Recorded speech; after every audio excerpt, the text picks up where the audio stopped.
Hello and welcome back to the Movie Pope podcast. And today we are continuing with our review of Line of Duty, the British police procedural that is, well, let's be honest with you. I've been quite disparaging of it over the past few episodes, but this season, season 5, oof, my God, like what a whirlwind! And actually, Jed Mercurio, Good job, right? You actually did a good job. And with me today is usual guest Dara Sanders. We're going to talk about the whirlwind that is Series 5. But before we dive in, remember to like, comment, subscribe.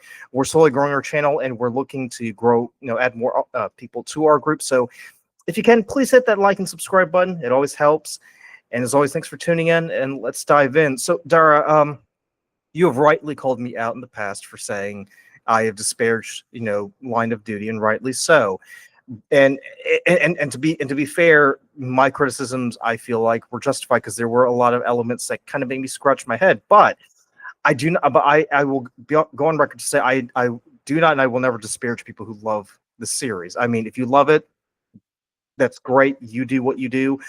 I just felt like Jed Mercurio hadn't done a sufficient job in telling the story he wanted to tell with these characters until you get to Series 5, where it's like, if it was meant to be a slow burn, he took his time, because this, oh my God, let's get into this. I'm excited. Yeah, and so the thing is, that's interesting about Line of Duty that people that may not be familiar need to know is everything is a build up, and there are certain threads that kind of build on each other throughout each series. And so you kind of have to go from the beginning to understand Series 5, and that was really, really clear, I think, in season 5. But let's just say off the bat, this series is significantly boosted by one Stephen Graham, right? Yep. He just commands the screen and your attention. So like, it's really hard, to look away from him. And he's so good as like, because he is a police officer, but we don't see him as that, right? We see him as the undercover officer trying to find out who these bent coppers are, right? Yeah. And that's what AC-12 does. So then you think you have this marrying of missions, right? And I thought it was interesting, very, very smart too. In the first episode, what they do is you're introduced to Stephen Graham, but you just see him as like a criminal.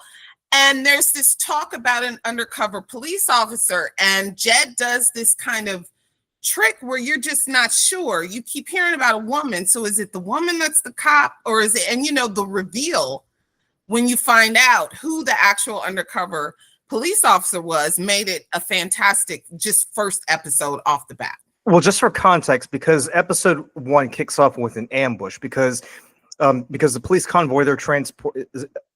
I'm thinking it's drugs, right? It was in the first episode.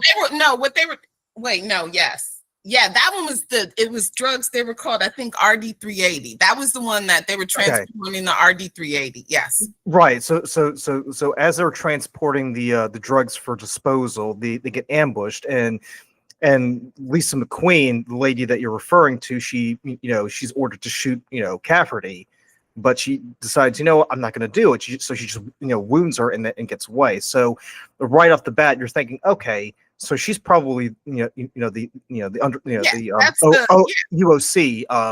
in this operation. And for most of episode 1, you're rolling with that logic, because obviously if you're an undercover, you don't want you want to ingratiate yourself with the organized crime group, but you don't want to cross that line, right? Because obviously if you're you want to play along so you don't incur their suspicion, you also need to understand that you're just not going to go and murder your fellow cops in cold blood, right? And that's what I thought for the longest time. And I'm just thinking, listening to myself, I'm thinking, so how are they going to play this off? Like what's the deal here?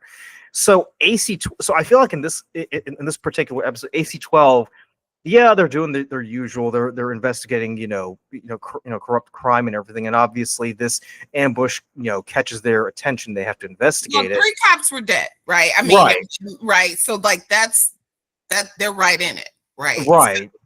But they kind of stumbled into Operation Pear Tree by accident. Like the way I see it. Did you get the same feeling too? Well, I'm trying to figure out, because let me see, when I watched,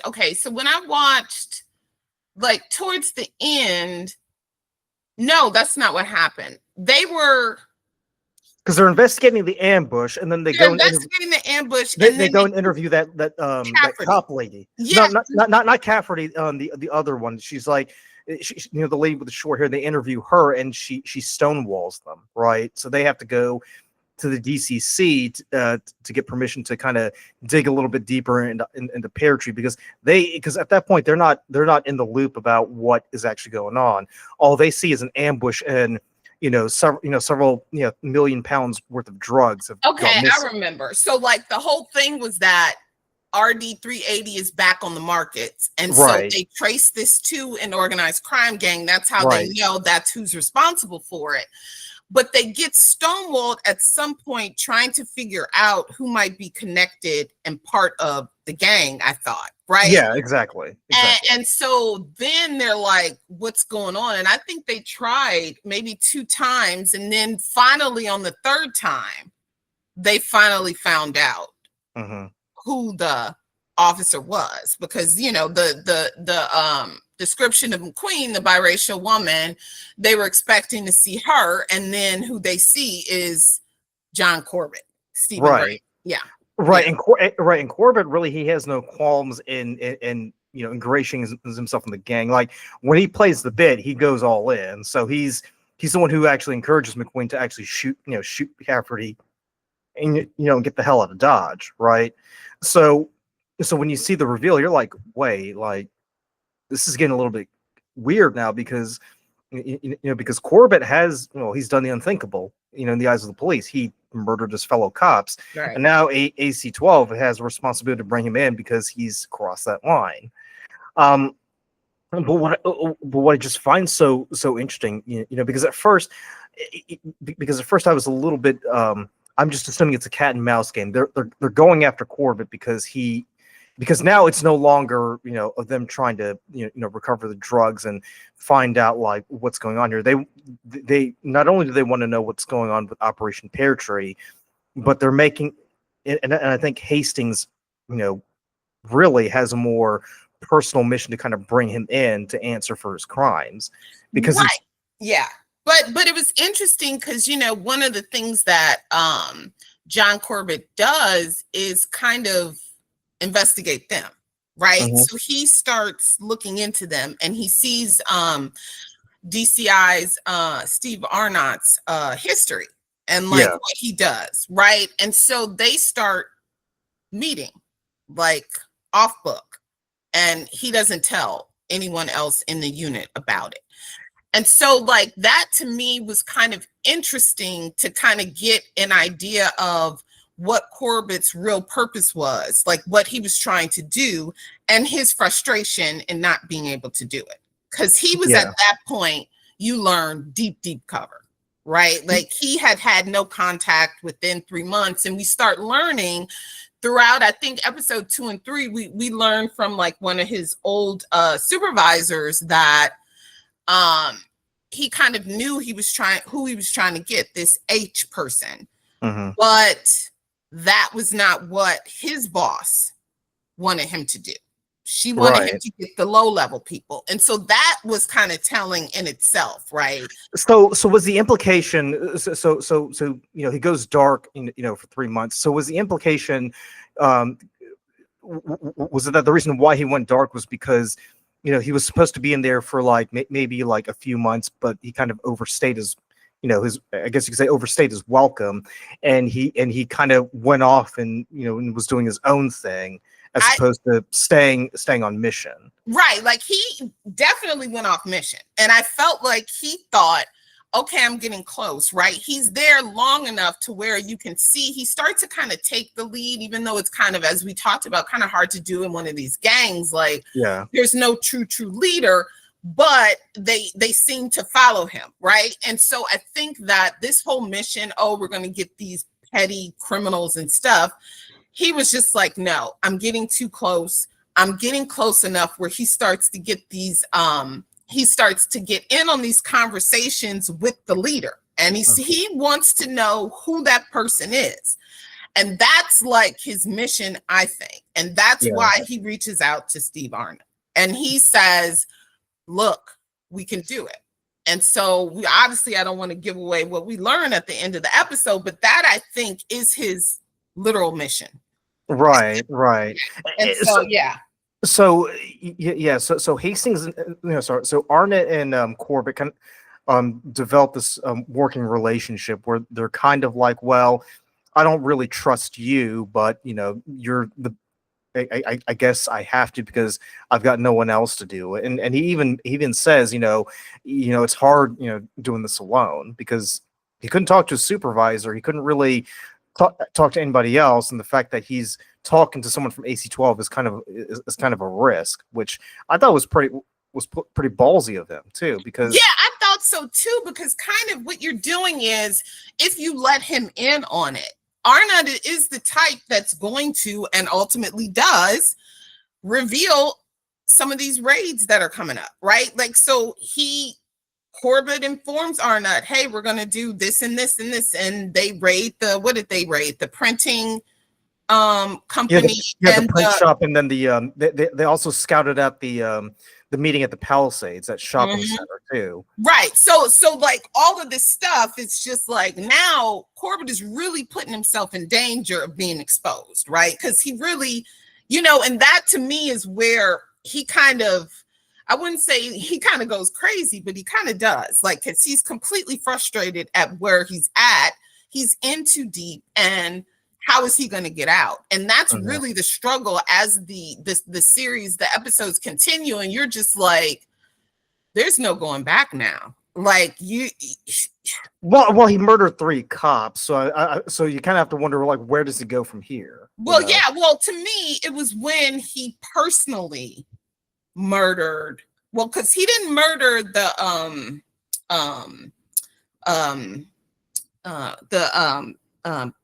Manish. He didn't murder her. He had his goons do it, right? They slit her throat, right? Because she was trying to get protection for her cousin, right? Because he was bent.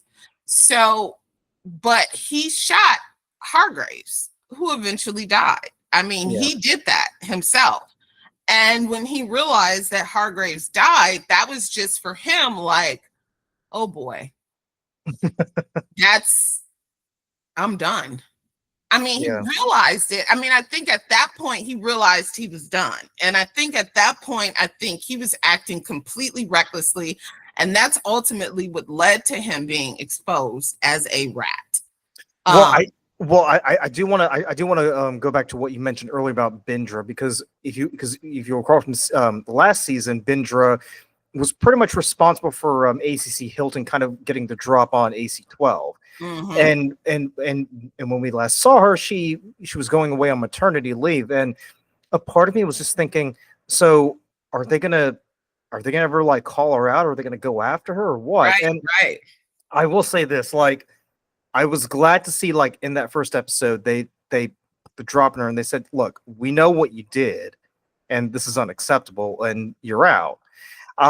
Now what happened to her was tragic, because obviously she had a young family, and she's never gonna see them again. But I was just really, really enthralled by what was happening there, I was really shocked about that. I think that, one of the things that, you and I talked about before we got on was, the OCG uses a lot of different means to trap these officers, right? And so that was one of the things that was kind of revealed in the first couple episodes was, whatever it is that is your weak point, if it's gambling, if it's prostitution, right? Like the only officer that survived the ambush that happened in the opening scene of the first episode talked about that, right? Because she was bent. She was on the take, right? And she said it doesn't matter. And they were like, Hastings, like, well, 2 of your officers were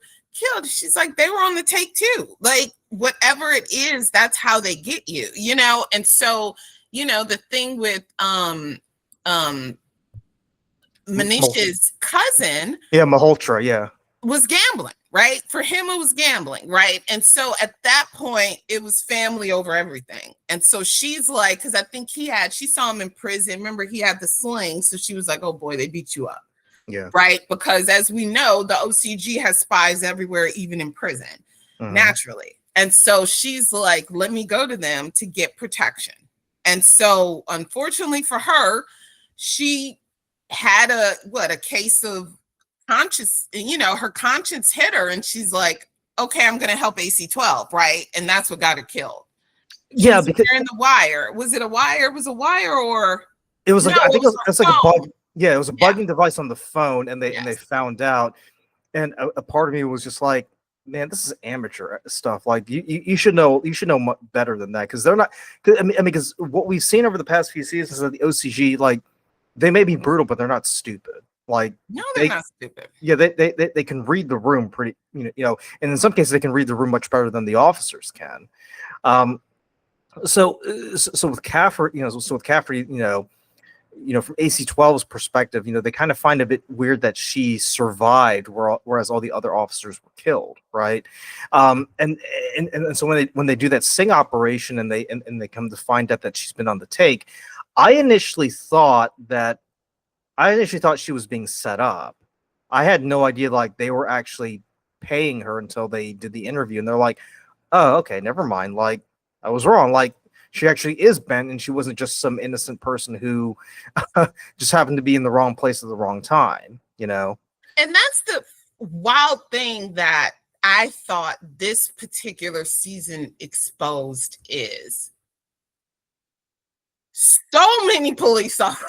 Like, there were just so many police officers in this season that were just like, yeah, they got me, or you can't trust them. And it was just, I don't know, it was brutal, actually. Like, you're just like, it was, I don't know, it was just the scale of it was shocking to me, particularly in this season. Yeah. And I think that and we kind of got up to this point where, Hargraves is exposed as, being on the take, but we also learned that he was exposed too recently to be the head of and over the organized crime gang. He is not part of what Operation Pear Tree is seeking, right? So just for clarification, so was he just the fall guy? Because I was a little bit confused about his presence there. Was he just set up to go there so that he would get he would be the sacrificial lamb and everybody else kind of gets away? I think he was the sacrificial lamb. Remember, I believe Lisa tells John that he's going to be here. Okay. I don't think she was vague about it, but I don't know if she specifically said the top man. I know she said, and so, like, I got the impression that he was sacrificed, and he could be because he was recently extorted. So it was just like, we need you to come here. So it's like, for him, it was more like, we're forcing you to do this. And I think that, because all those other police officers that were doing what was it? It was the oil, right? They put the oil down and had you mean like that was the misdirection, right? That was the misdirection that all of the officers were supposed to go to so they could get away safely.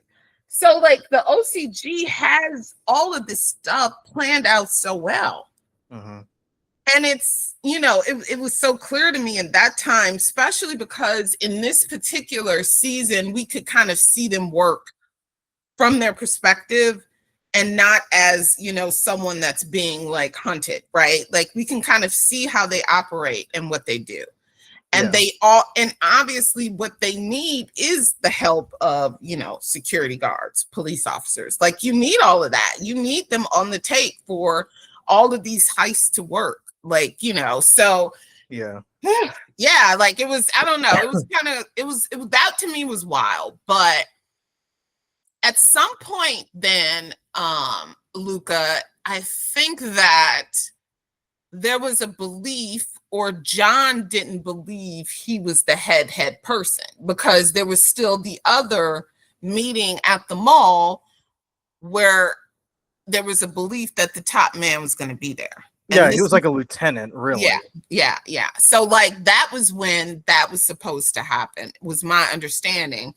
And so, John has, tells Arnott at that point. I think all of AC-12 understands that Arnott has been in contact with John Corbett. So yeah, but that's because Arnott kind of decided, I'm just going to go and tell everybody, which a part of me kind of felt a little bit frustrated, because I'm like, if you had dragged this out a little bit longer, maybe you could have gotten a bit more information, Well, yeah, and also like you're really exposing him at this point, like, because it's like, at that point you are setting him up. You have all these officers in place.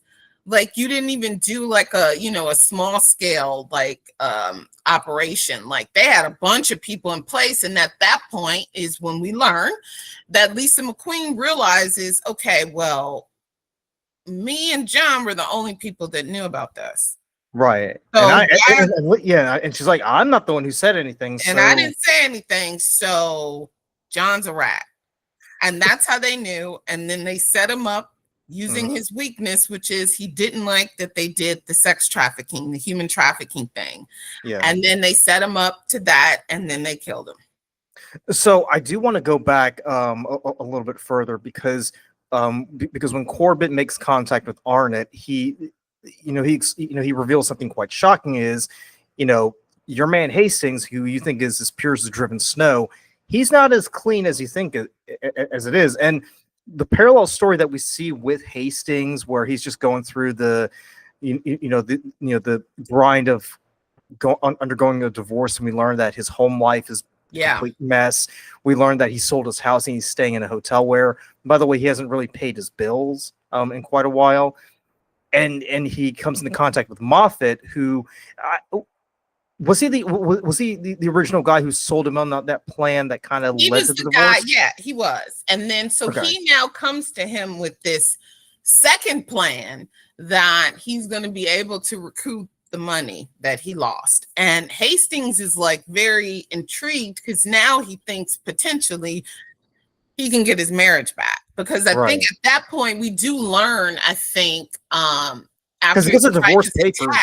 Yeah, he has the divorce papers. He refuses to sign them. His wife, to kind of further it along, tells him, look, I've met someone else. Like, and she's not even really happy to see him when he comes to the hospital after she was attacked.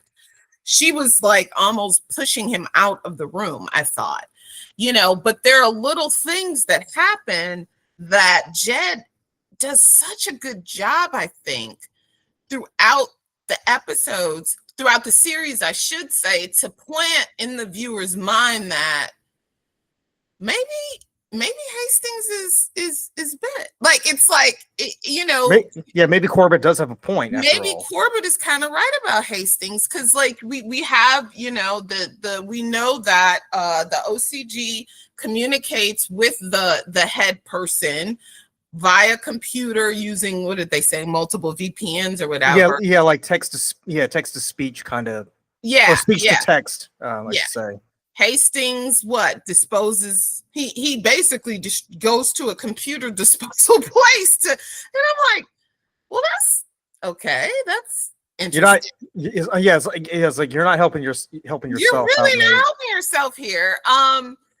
And so then we have the money, right? This $50,000 that because Moffat tells him like the buy-in is $100,000. $100,000. And then he gets fit. So here's my thing, because Hastings, even though he's a superintendent, it's like his life is a vacuum. Like whenever he makes money, it disappears. Was Moffat the one who forwarded him the $50,000? Like, where did that come from? Yeah, he did. Well, he forwarded him. So this is and I don't know if you want to get with it, but this is what I noticed. Let's just say this from the last scene. I think it's the last scene in the last episode. Hastings is holding an envelope of money. Yeah. That I assume is the other $50,000. because they say at the end that the other 50,000 was never found. It was unaccounted for. Yeah. Yeah, and he's approaching John Corbett's widow, right? Who's at the funeral site, at the grave, yeah. Cemetery, yeah. So my guess was he was going to give her that money. Okay. Yeah.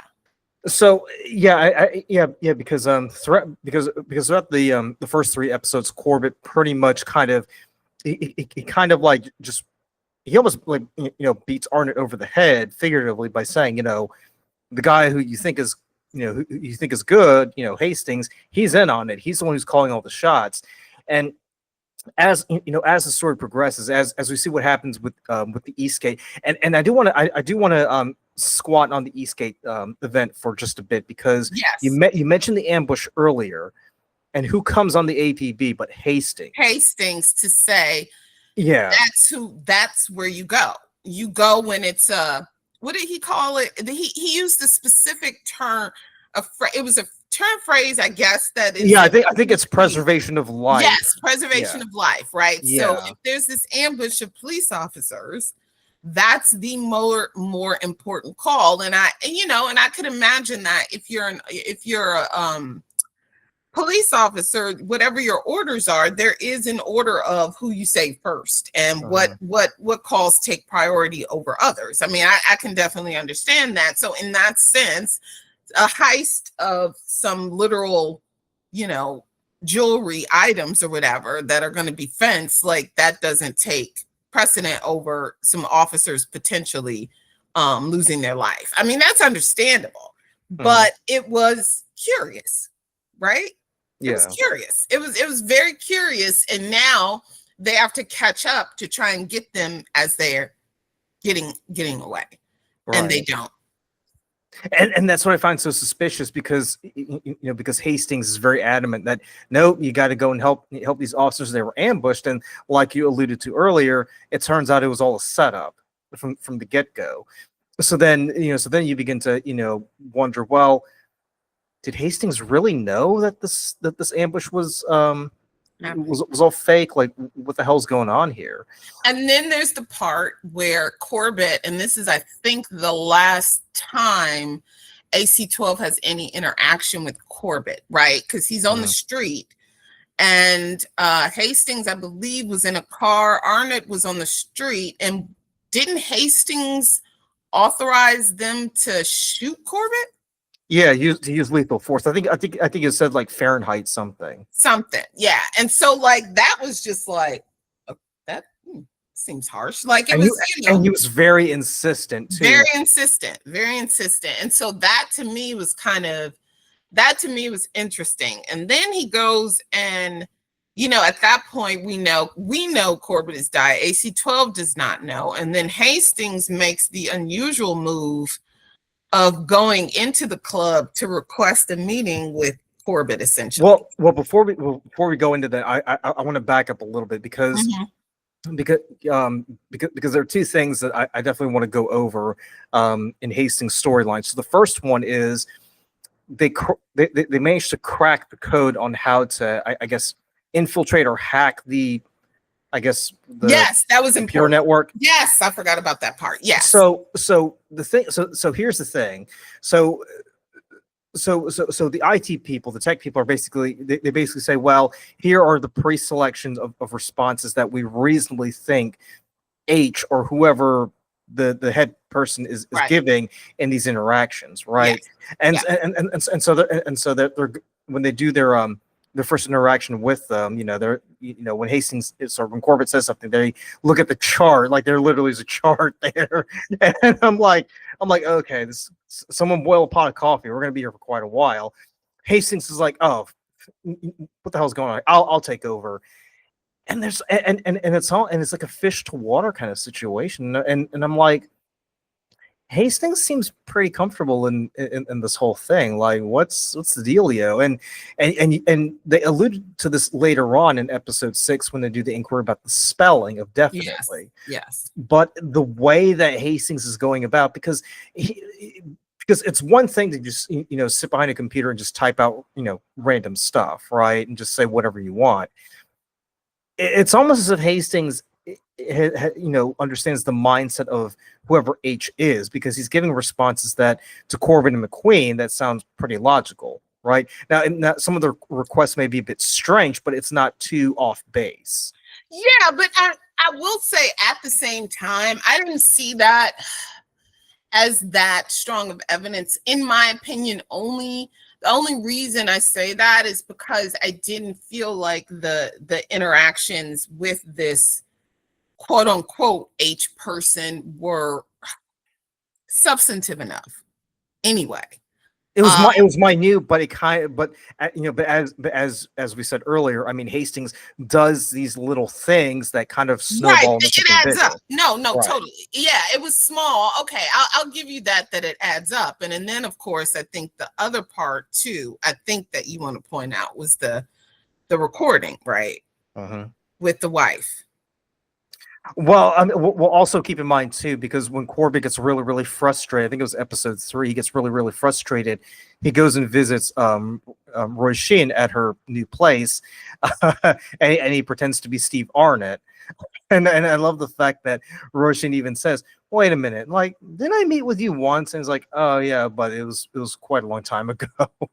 And then he goes in, and then he basically attacks her, and the way that he does it is pretty unique, because we later come to find out the way that she's attacked is pretty much the same way that the IRA used to torture people back during the Troubles. So as soon as that happens, Hastings, he's a bit reckless. Well, I wouldn't say reckless, but he's a bit careless initially, because he's already got his mind on other things, right? He doesn't really want to sign the divorce papers, because he still thinks in his mind that his marriage is salvageable, even though, and I don't know if you got this, Dara, but I kind of felt like that that ship has sailed. Like it has sailed, but I think he was on a mission to recoup everything and save the day. He thought that was still possible, and it was to save his marriage. It was a very I was gonna say it's a very naive approach to it, because because he believed, if I can get the money back, then everything will be right, and everything will be fine. And I'm like, dude, like, it doesn't work that way. You violated her trust. I mean, and I remember even just thinking it over. I'm like, dude, this is not the same as having an affair, because people can have affairs for years and the other partner either doesn't know or they quietly accept it. But money, when it comes to money's when someone's taking money from you, and that can clearly violate trust, because then it comes down to, well, why didn't you tell me? Why did you do this? Like, what is it for? We could have used the money for something else. And so, yeah, but then also the interesting part about that, even so much as we talk about like what he did, it was the fact that they didn't know, like the team didn't know he was going through any of this. Well, to be fair, though, it's not like his personal life is like an open book for everybody at work to know about. I mean, with the exception of Bigelow, I thought it was curious that, I mean, the fact, I'm pretty sure they didn't know that he was living in a hotel, right?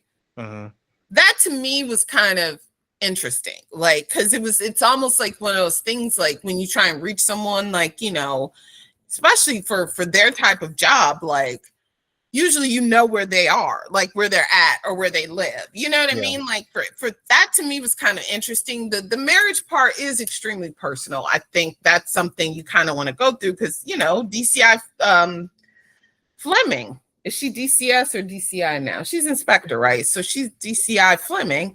Yeah. She was living in her car, like, for that was like season 2, I think. Yeah, like, so that stuff kind of happens, like, and Steve Arnott himself had been through some difficult times, like with the drug addiction. So like, like there were, I mean, that to me, but it was just, I think, a gut punch to them to discover all of that had been happening to him, because it was a lot. Yeah, and then when I don't want to say ex-wife, because he didn't sign the papers yet. When his wife gets attacked, that's when he's like, all right, fuck this. The gloves are off. I'm just gonna go after this guy, and he just becomes reckless at that point, because completely reckless. Yeah. Yeah, I mean, completely reckless at that point, kind of on a warpath. And this is kind of this thread of, acting kind of without contemplation, acting without thinking. Like he was kind of going over the line of what a superintendent would do, kind of. And the way that he was acting became too emotional for him. Yeah, exactly. Yeah, and so like I think that Hastings is looking quite shady, and I believe it is it the end of episode 4? When does he act? I'm trying to think when they do actually arrest him and what the catalyst was. Because I think it was 5 because that's when Fleming and Arnott kind of they kind of come to the conclusion. Yeah, I mean, but they're suspicious, right? Like, so yeah. Because like you said, he's giving all these orders, and they're like, "What?" Oh, I think it was the fact that he decided to take part in the undercover operation, even after the DCC said we're taking AC-12 off the case. Mm-hmm. So Hastings was very insistent on meeting at that club. Even that's what it was. Yeah, and that's what it was. And then they came, and so he's like arrested at that point because that's when they I think they kill Miroslav, I think his name was. Yeah, the bald guy, yeah. Yeah, so he's killed, but Lisa McQueen is taken into custody. And and at first, like I got a chuckle out of this because at first Hastings is just thinking, oh yeah, you guys are only doing this because you want to make it look convincing. I gotcha. So but and yeah, that's true. Because because he genuinely believes this is all an operation just up to make sure that hey, we make this convincing so nobody in the OCG kind of is any wiser about what's going on. But then as they dig a little deeper, it's like maybe we should kind of keep him in custody for a little bit longer. And then that's when he starts to get aggravated. It's like, well, hold on, this. Like if you guys are play acting here, like it's getting a bit serious. Can we dial it back a bit? Right. And then he comes to, and then it's kind of like the lobster in the pot situation where he comes to realize, oh man, like this, no, that I'm like in trouble. yeah, I really am in trouble. No, I'm in trouble. And there were like a couple pieces of evidence that just did not look very good for him. And I think, like to me, the $50,000 was very shady. Mm-hmm. Having that, in his hotel room. But I think at some point there's Arnott and Fleming kind of, while they're like, they start doing their own kind of investigation kind of on the side, right? And so that's what we have as this series wraps episode 5 and 6, because episode 6 itself is like 90 minutes, right? It's its own movie anyway. But you see them kind of trying to do their own investigation because there's this thing we learn about his past in Ireland, right? Like that he has this connection to Corbett's mom, that she was an informant, so to speak, for the police. And I was gonna say it all starts off because Corbett pulled off a Belfast accent, which which I watched some YouTube videos about that. Apparently, a Belfast accent's pretty hard to pull off. So the fact that he was able to pull it off convincingly is all the more impressive. So just from something as innocuous as did John Corbett ever live in Northern Ireland at one point, it becomes a bit more unraveling because you come to learn Hastings was part of the Royal Ulster Constabulary at that time when they were trying to break the IRA. And more curiously was that the fact I think he was either the only Catholic or one of the handful of Catholics in the RUC, because it was like him and one other person. Yeah, because it was mainly a Protestant a Protestant police force. Yeah. But I was going to say too, because another nail in Hastings' coffin is the fact that he goes and meets with Banks at the prison. You remember? Yeah, and we don't know, and he doesn't say what they discussed. And there were no witnesses too, and I think there are no witnesses. Which is reckless, right? I was gonna say, was it Carmichael or someone else who kind of pointed out? And they said that it's highly irregular to do something like that, and exactly. And when when Corbett does get killed in episode 3 or 4, the implication is that someone must have tipped them off about Corbett as the undercover cop. And as you said earlier, the OCG has eyes and ears everywhere, even behind bars. So the implication is when Hastings went to go meet with Banks in prison, the implication is he kind of fed him information. He didn't say. I don't think he exactly spelled out that Corbett was the guy, but he kind of led them down that path to where they concluded, yeah, it's got to be Corbett because it can't be anybody else. Right. Which then implicates him and what happens to Corbett later on when they find his body in the scrap heap. Right. So, like, I think that once once this whole idea about Corbett's background, Hastings' background, once that is kind of, the cat is out of the bag on his background and his connection to Corbett's mom, that's when I think at that point Arnott and Fleming go to the source, so to speak, Corbett's wife, and say, we need some more information. I'm a little curious as to why Corbett's wife was the only source. That was my only complaint, because I'm like I know she's his wife, but there's no way she could have known all of this information. Yeah, she appeared to know everything based on actually she knew a lot. And that's what I'm saying. That's what I found a bit weird. A good point. I think that's a fair point, mainly because like he was 10. How old was he? They said his mom was murdered. 10? I think it was either 10 or 11 when his mother was murdered, and then he went to go live with his aunt, and they moved to Liverpool.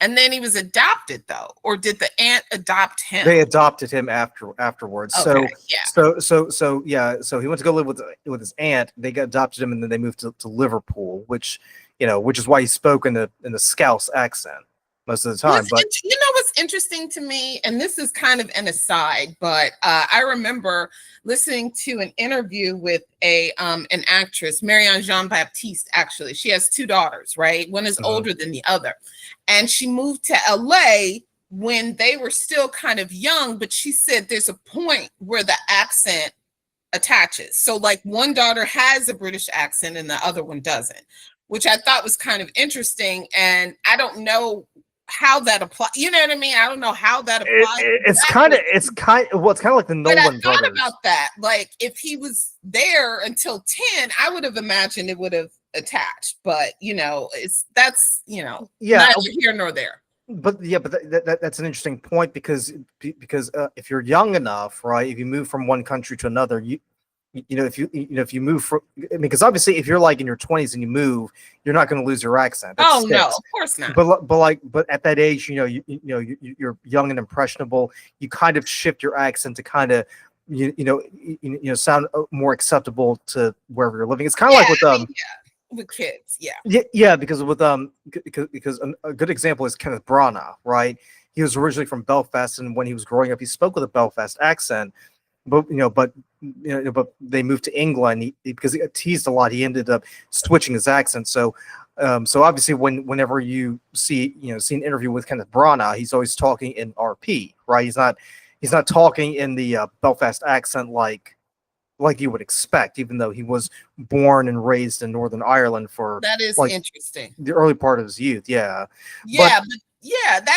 is interesting. But I guess in that sense, he could still tap into it, right? Obviously, right? But I was gonna say you would have to be old enough to remember what the accent sounds like. Exactly. Yeah. And so I wonder what kind of research they did on that for him to be able to do that so specifically. Because I think at 10, 11, it could probably be something you could remember relatively well. But I thought that was an interesting point that he was able to do it so specifically that the wife could recall the area that the accent was from. Well, not only that, but convincingly too, because exactly.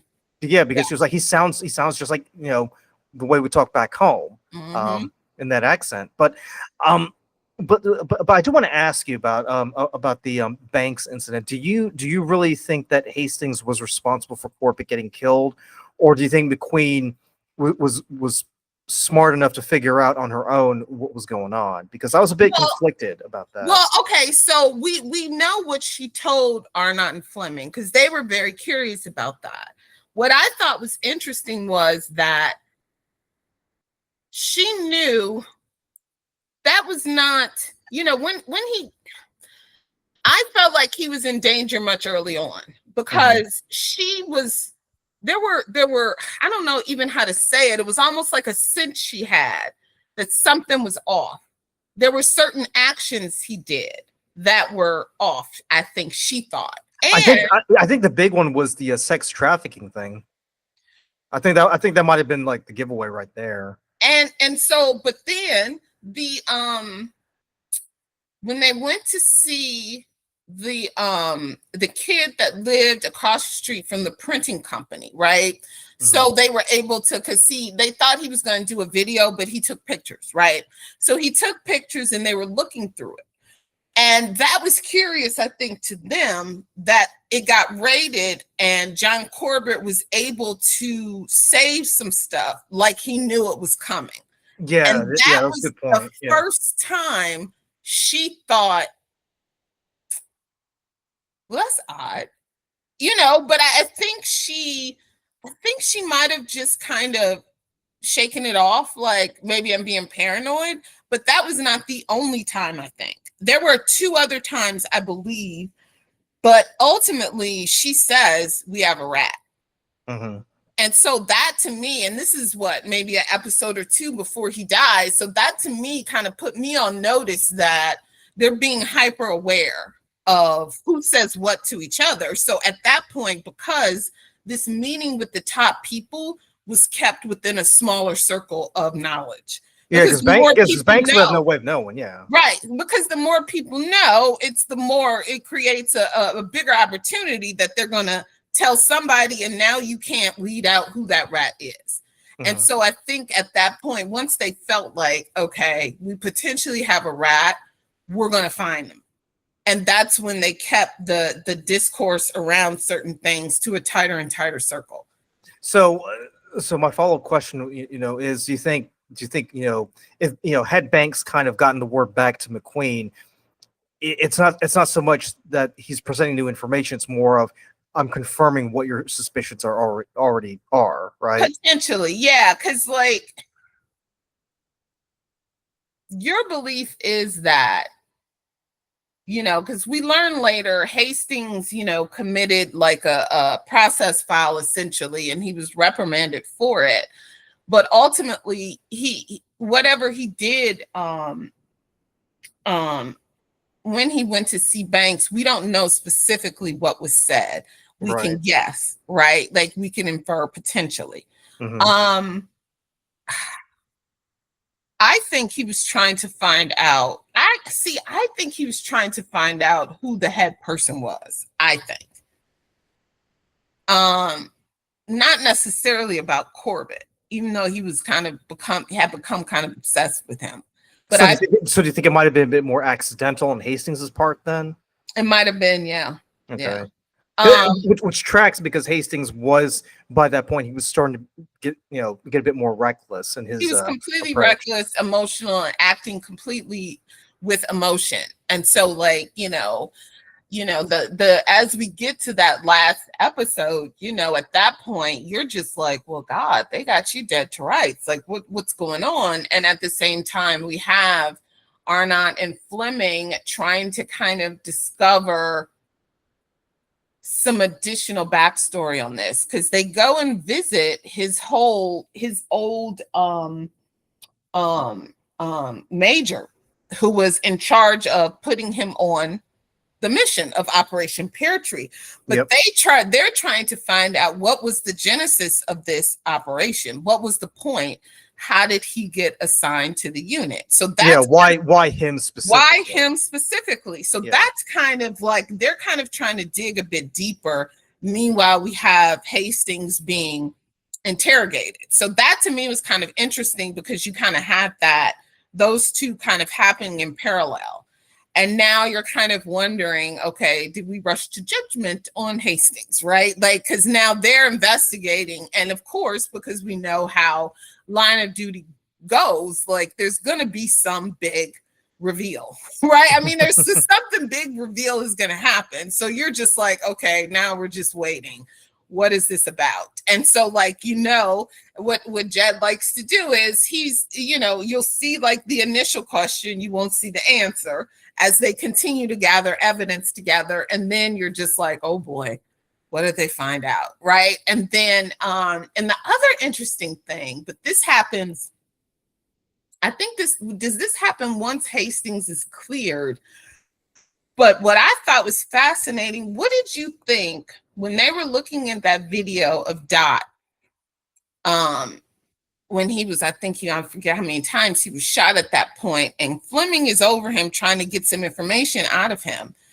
And Arnott is looking at that video and he notices something that they had never noticed before. What did you think it was? Oh, are you talking about the Morse code thing? Yeah. Yeah. It was like dash, like is it dot? Yeah, dot, dot, dot, dot. So he's not saying like the person's name's H. He's saying there are 4 people in there. Which was fascinating. Yeah. So they mentioned, Hilton's one of them, Hargreaves, and then the thing that surprised me was the fact that when Bigelow sits in, like, and Arnott and Fleming come in, they're like, that's when they read the Miranda rights to Bigelow, yeah. And I'm like, okay, what? Like, what the heck's going on here? And to your point, that's when they do the big reveal where they're like, it turns out the person who recommended Corbett for Operation Pear Tree was none other than our friendly neighborhood solicitor, Joe Bigelow. That, to me, when I say shocking, like, to me, that came out of so left field. Yeah. It wasn't out of the realm of possibility, though, which is important, because you can't be out of left field and just come on. You can't do that. Because usually there's a buildup. That's the thing. Yeah, you have to still make it believable, and then you're like, wow. So we know she's very tight with the higher ups in the police force. Yeah. And Hastings' mission within AC-12, as it has been throughout this whole series, as we know, is trying to get the top police guys that are corrupt. So we know that for a fact. So for her, and her basic mission is to thwart that, period. So we learn that she recruits Corbett and manipulates him into thinking that Hastings is bent and he needs H. to. And that is fascinating, because it really kind of, I don't know that it kind of, to me, it really ties into the whole point of the series. I think the whole, you know what I mean? Like this whole idea that any dissension has to be crushed. Like, we will continue as we always have. Like OCG and the police force that collude together, however it happens, that must continue no matter what. Like, so, and obviously, we get the whole surprise that, because everything is connected from the first season where Jackie Laverty's body is found, which is random, right? I'll be honest with you. I kind of wish they would just let it go, because it's like, because they keep saying, "Oh yeah, we got Jackie Laverty's body in the freezer." I'm like, yeah, dude, we get it. Like, she. I mean, I'm guessing, she hasn't moved since season 1. So I mean, I think it's safe to assume she's still in that freezer up until this point. Like, yeah, I know it's nitpicky, but I was like, yeah, you don't need to keep mentioning that, bro. Like, she's not going anywhere; she's dead. But what I will say is the fact that, because they bring in Carmichael, played by Anna Marie Maxwell Martin, she's so good. I mean, and you can tell Hastings is like I want nothing to do with you. Like, I know, and he even says, like, I think he alludes to the fact that she's gunning for his job, and that exchange that they have, it's like he's like, I mean, you want to talk about bitchiness? Like Hastings was being a total bitch. She's like, you refer to me as superintendent, and she's like, all right, superintendent. I'm like, she is giving Those it to were, him. and that's the, oh God, when you have good acting, it makes something, as you could argue banal as like an interrogation that stretches out for like 20 minutes on screen. But As it was interesting though. riveting.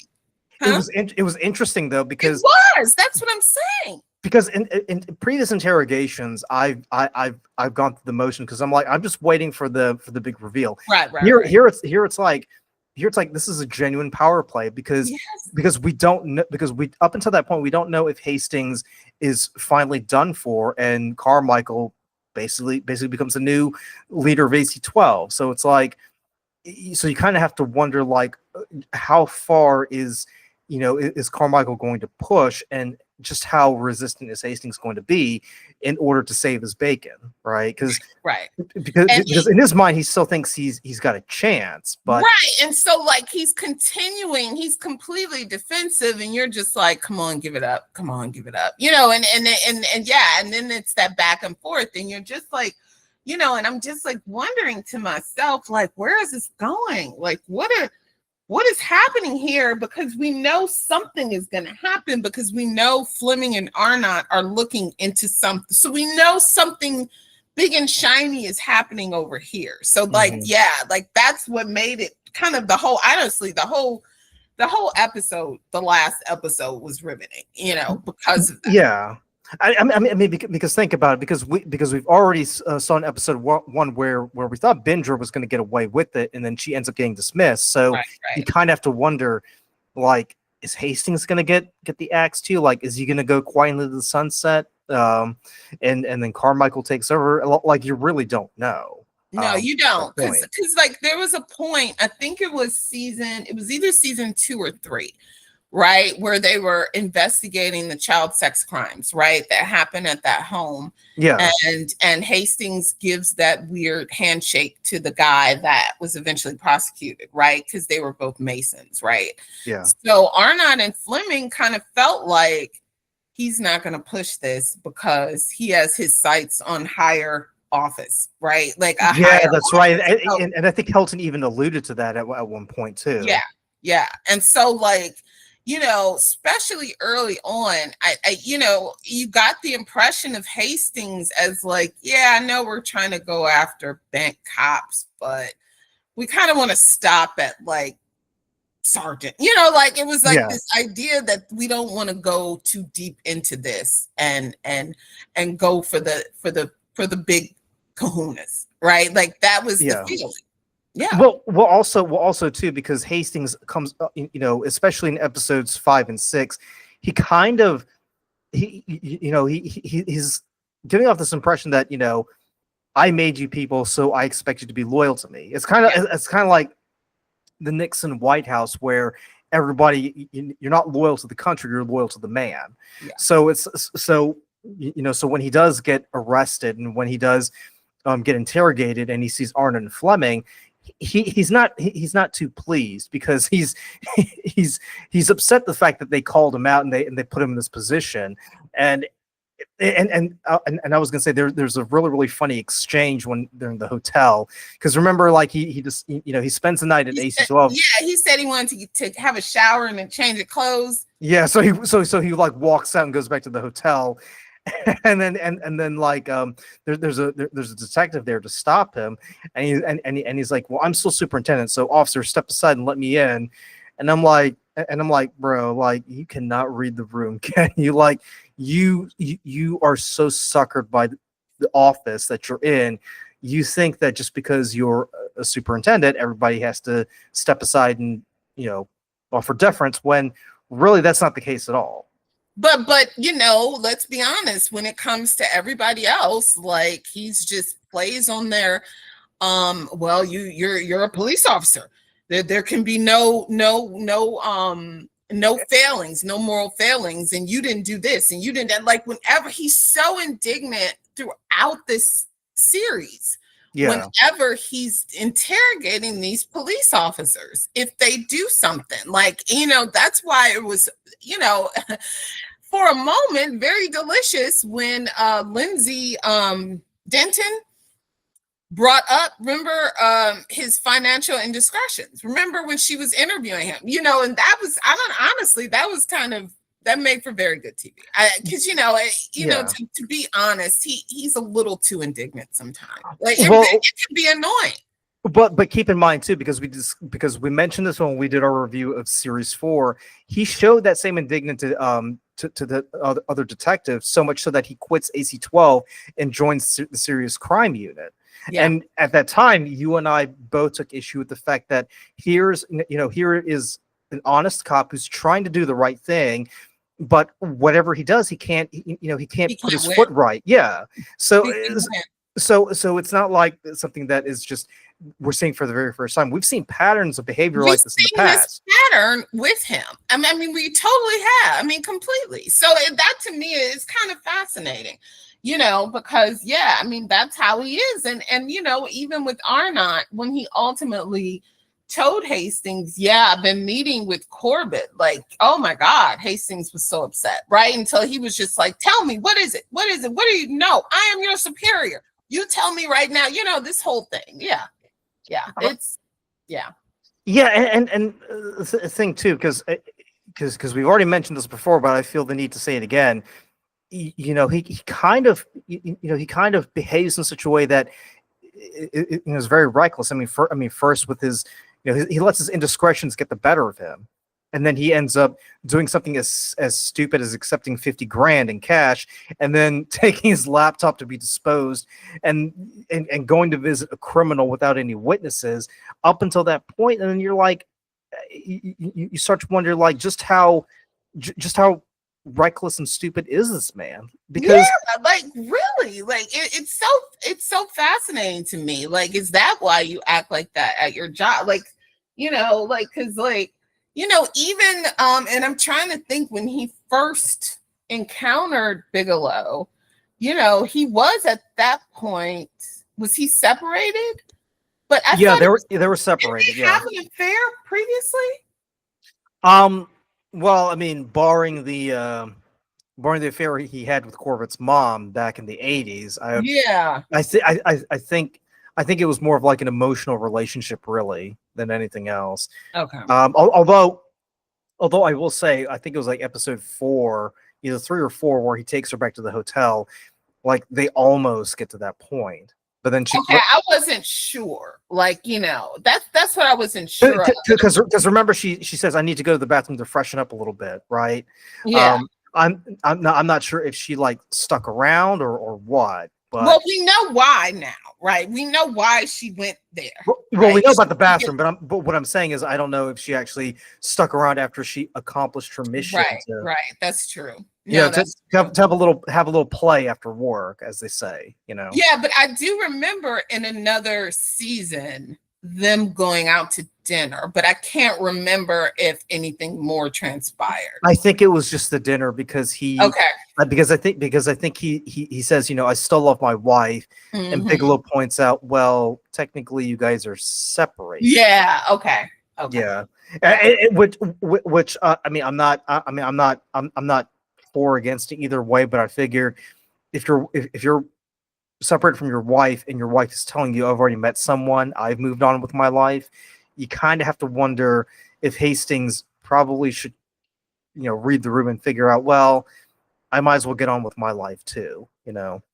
Yeah. But so let me ask you about the reveal, because we come to find out that, you know, that Bigelow has actually been the one who's, you know, well, she's part of the operation. She's not the one pulling the strings. Right.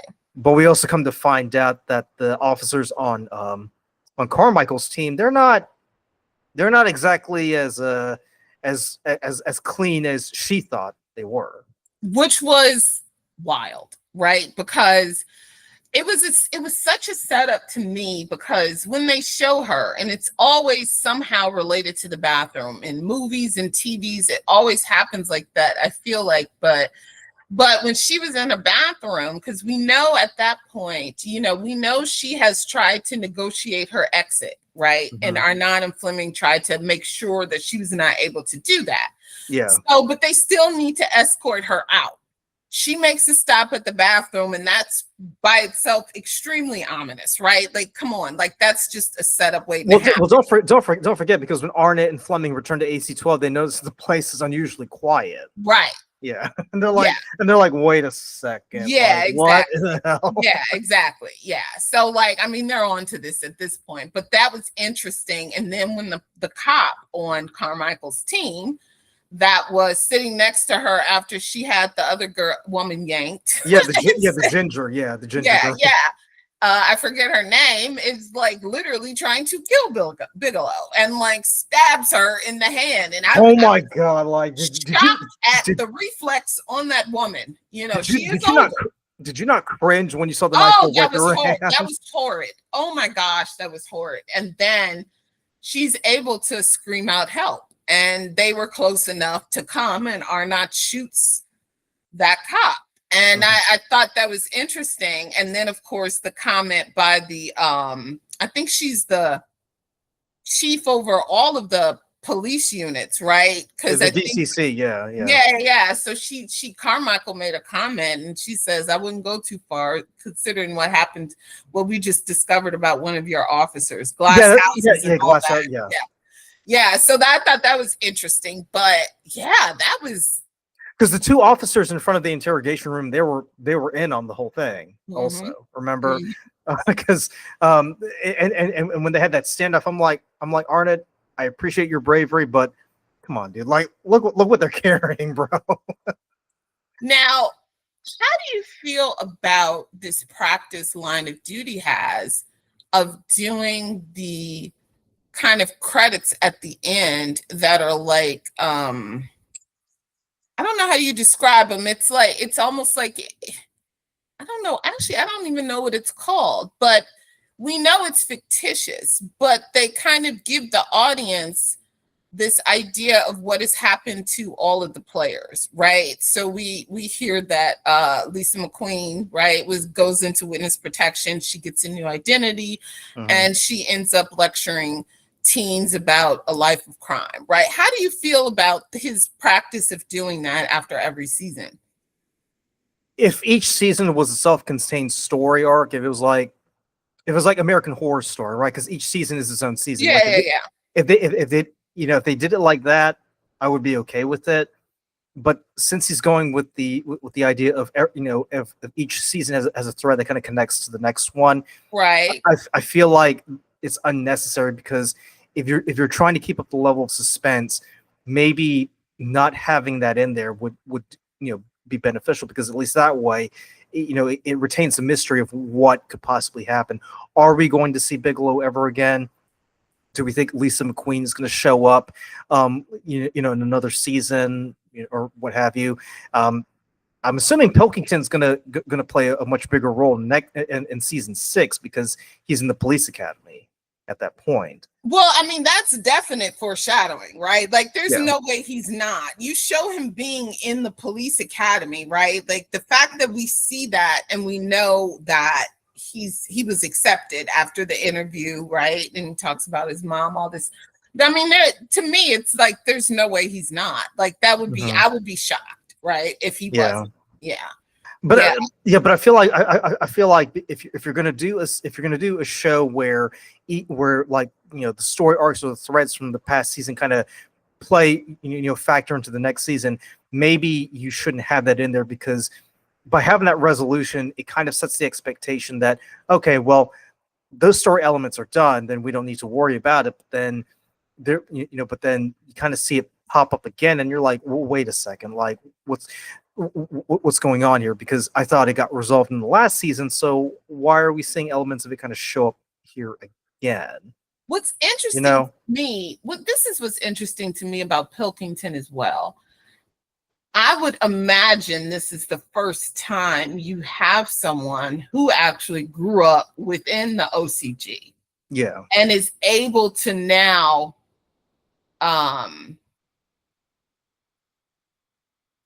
switch to a police officer versus someone that was forced into working with the OCG. Like, he's essentially grew up in the OCG, completely loyal to them, and happens to then Well, loyal in the sense that he was coerced into loyalty. Right. Do you know what I Yeah. mean? Like, this is not like, this is like the real I'm deal. I'm a little sus about that, just because we've already, Jed McCurry has already established that the police are bent, right?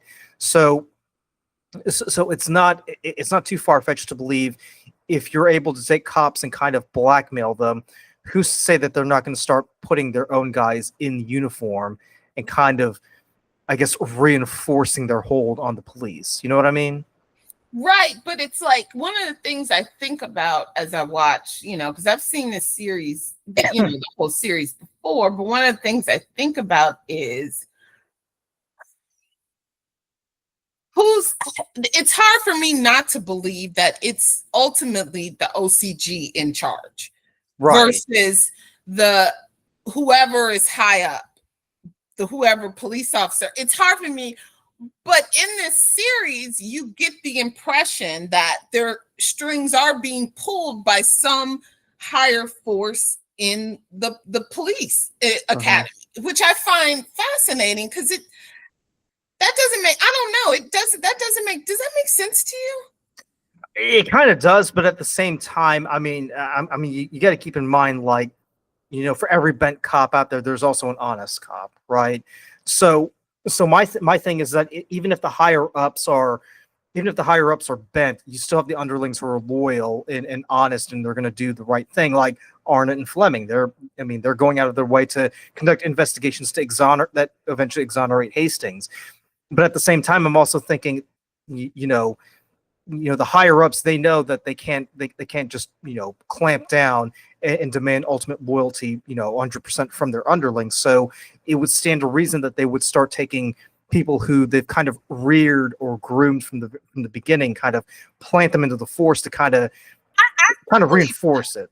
Yeah, I definitely believe that. I think that it's interesting, though, that throughout all of this series, especially so far, do you think the ultimate goal is to have some big reveal? Like, we're getting crumbs of information, right? Throughout. These are the threads. We're getting more and more information throughout these series that we're watching. We're getting more and more information. We get the reveal by Dot that actually he was communicating more than they realized through Morse code. Yeah, it's not just the one. Yeah. So now we're getting more about that, which to me makes a lot of sense, right? Like, it makes a lot of sense that it wouldn't be just one. That to me.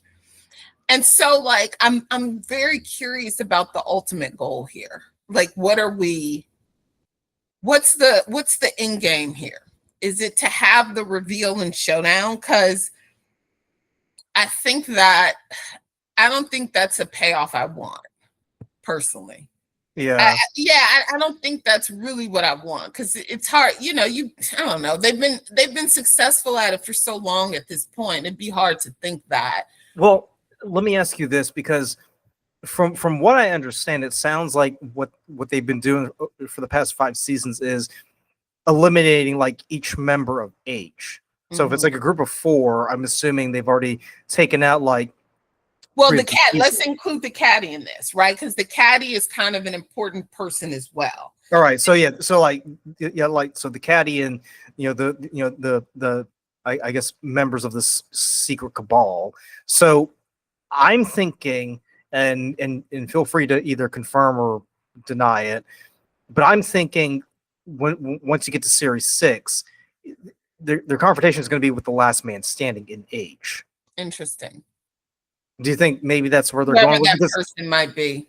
Yeah, because Hilton. Well, we know what happened to Hilton. Bigelow is off, living, in an anonymous life. Yeah, somewhere in some seaside town, right? And Dot, obviously Dot, he's pushing daisies at this point. And can we include Hargreaves, or was Hargreaves more of like an underling? No, he's been eliminated because he was more low level. He was at some point, I think you could argue, for a majority of his career, he was loyal and not bent. So so that was something, because he happened to like prostitution. That was something that they got him on. So Yeah. like that's completely different, I think. Yeah. Well, not to mention too, because I generally feel like the DCC herself is clean. Like she generally wants to make the police force more accountable to whatever's going on here. The other guy though, I'm a little bit suspicious of. Well, but he's a politician, right? Yeah, but he's wearing police uniform, isn't he? Okay, so what I correct You know, me if I'm wrong. you know who I'm talking about, right? Because whenever Yeah. Hastings meets, it's With the the DCC. fancy hair. He has a Yeah. very fancy hairdo. But yeah, he's the one that is always speaking on behalf of the police force, right? Because he did Yeah. that whole thing about Operation Pear Tree or whatever he said. I got the impression he was somehow in an elected position. Okay. But yeah, but I don't know specifically how it connects, but I know he has sway, right? I know he has some sort of power because he's always he's always in her office. I've never seen his office. I don't know how he fits in. I just know that he has some sort of power, something within the police force, but I got the impression he was elected. I'm still not. Well, yeah. I mean, he does mention I was elected to clean up the police force or whatever. Yeah. So how that works, I don't know. Okay. Yeah. Well, I mean that's all the more reason why we got to watch Series 6 to discuss this, and possibly and if the Series 7 does come out, because you alluded that they're planning or they're getting ready to shoot it. So what happened was Adrian Dunbar, who plays Superintendent Hastings, was on This Morning, one of those British morning talk shows. And they asked him about Line of Duty. And he did not have a definitive answer, but he did not say there wasn't going to be one. He said it was possible. And then this was like a month ago. And then recently they announced there was going to be a final Series 7, which is so fascinating to me. You would never do that in American television that I know of, have such a large gap. Because I think even like the series we just saw in season 6, I think is like 3 or 4 years apart or something like that. Yeah, there's a huge time gap. Yeah, it's huge, which I just find so fascinating. But So once we confirm that, we'll know that Series 6 will not be the resolution, right? In which case we would have to ask ourselves, what kind of story arc would Series 7 explore, right? Because up to that point, I mean, we're getting to where AC-12 isn't starting to look so so efficient, because we've seen over the past 4 series AC-12 always manages to solve the case, right? But Series 5 is probably the first time where we actually see AC-12 isn't actually able to complete the job officially, because remember the DCC kind of keeps hammering Hastings, just saying, well, where are you in this investigation? How come it's not done? Like, what's the delay? What are you guys doing? And up to the point where she gets so frustrated, she's like, I'm pulling you guys off the case. Like, you guys can't do the job. I mean, I don't know why you can't do it, but you can't do it. So I'm reassigning this to someone else. Yeah. So and that's a fair point about their efficiency, because I feel like there's always like an initial, and this is why this particular season was interesting, because you have the initial crime, but it wasn't the cop connection. It was so interesting because the cop was undercover. And I found that such an interesting twist. I felt like that was such an interesting twist to do, because we always have them embedding, right, with that on their force, right? I kind of like that switch when you think about it. Because... I thought that's an interesting switch to do that, to have it kind of the other way. That was kind of fascinating. And so you get a more it was a lot grittier, right? A lot more blood, a lot more gore. Like, it was definitely the grittiest season to date. So let me ask you this, because I mentioned this in episode 1, Fleming is promoted to inspector, Arnott is still a sergeant, and Bigelow even teases Hastings at one point about this. How did you feel about Fleming getting that promotion? Because I know that was a huge thing in series 4. Well, I kind of felt like she remember. So you remember Hastings said to Arnott at that time. Remember they went to the bar to have a drink. Yeah. And he says, I can't do this with Kate, right? He says something to that effect, and you got the impression, which honestly, it's good to have that things like that out in the open. Yeah. But you did get the feeling there is this thread of, Hastings and the senior officer doing the Mason handshake, the old boys club. That's another thread that's throughout this series as well. Yeah, because the Freemasons are a boys club. Right. And so Kate has to go to investigate. Kate has to go to another anti-corruption head, and she goes to a female. Right. And she does that on purpose. But there is this thread that you're not getting a lot of women that are in higher positions. And so I thought that was interesting. But I think also Arnott has had some slip ups in the past 2 seasons. So yeah, I think the big one was the drug usage. Yeah. And so, and then the Denton thing. I mean, the Denton thing, remember, he's accused of murder, right? There were some things. He's had some challenges. But so I kind of wasn't surprised, honestly. I felt like Kate had been more focused. And he's had some struggles. Were you surprised?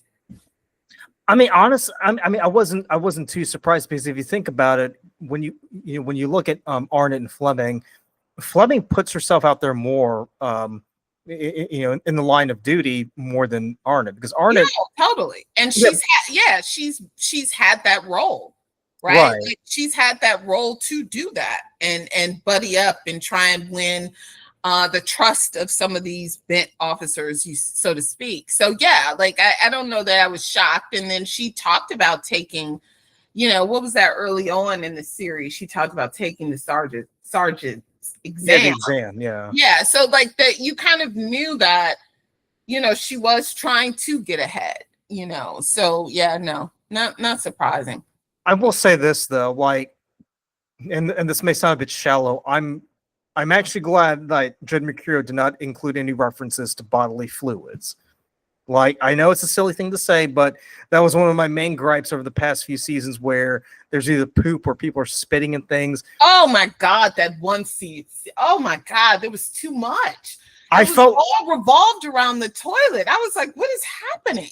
So I was actually glad, by the time I got to episode 6, I was like, Jed Mercurio actually matured.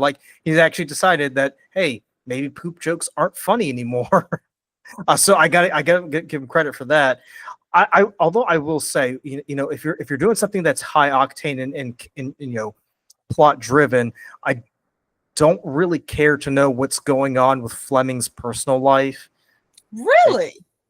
Because her husband's I thought you said that your new position is going to mean you get a different schedule. I'm like, and more flat. Yeah, it was going to be more. It takes you out of the moment, because if you're chasing Corbett and his gang, or if you're trying to stop the OCG from the next raid, I don't need to see another scene where Kate is kissing her kid goodnight.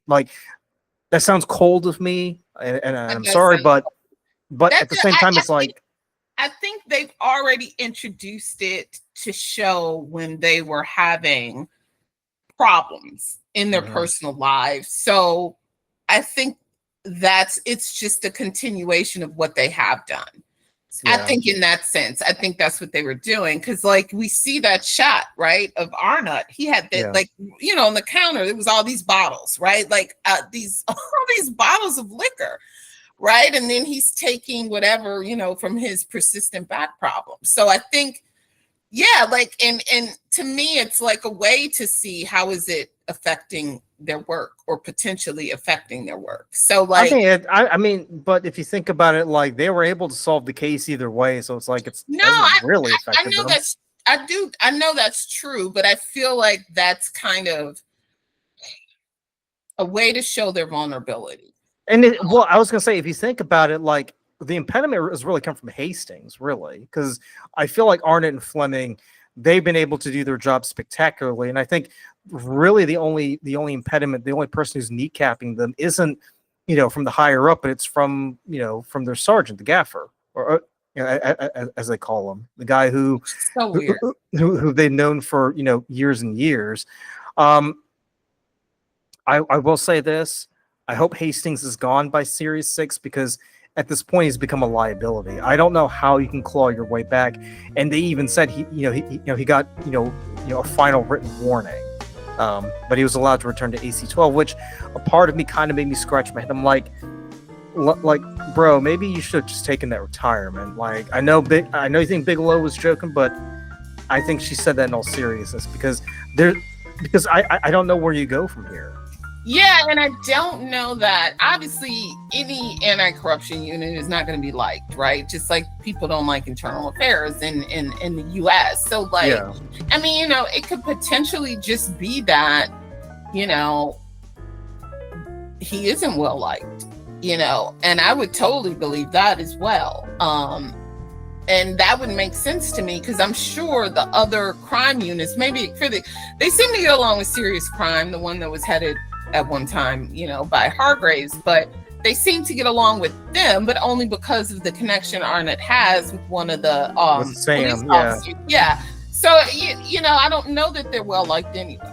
So it's like, it's almost like a throwaway thing, even though they might have some cachet because some of the cases they work. I do wonder how they are seen throughout the police force. Well, not to mention too, because I think it was either Arnott or Fleming who mentioned that that they've had to scale back personnel as well. So we're already starting to see AC-12 is being defanged, as it were. Which would stand to reason, right? Like, why would you want, people investigating the police? But like, why would you want that? Like, you wouldn't, right? Like, that's not exactly shocking. Yeah, no, totally. Yeah, no, that's, yeah. Well, I just want to let everybody, I just want to thank everybody for taking the time to watch our review of Series 5 of Line of Duty. Really, really exciting stuff. I actually recommend checking it out this time and watching it through. Stephen Graham is a gem. He's going to be playing Bruce Springsteen's dad in the upcoming movie Deliver Me From Nowhere. But I just want to thank everybody for taking time to watch this episode. Remember to like, comment, subscribe, and we'll catch you in the next one.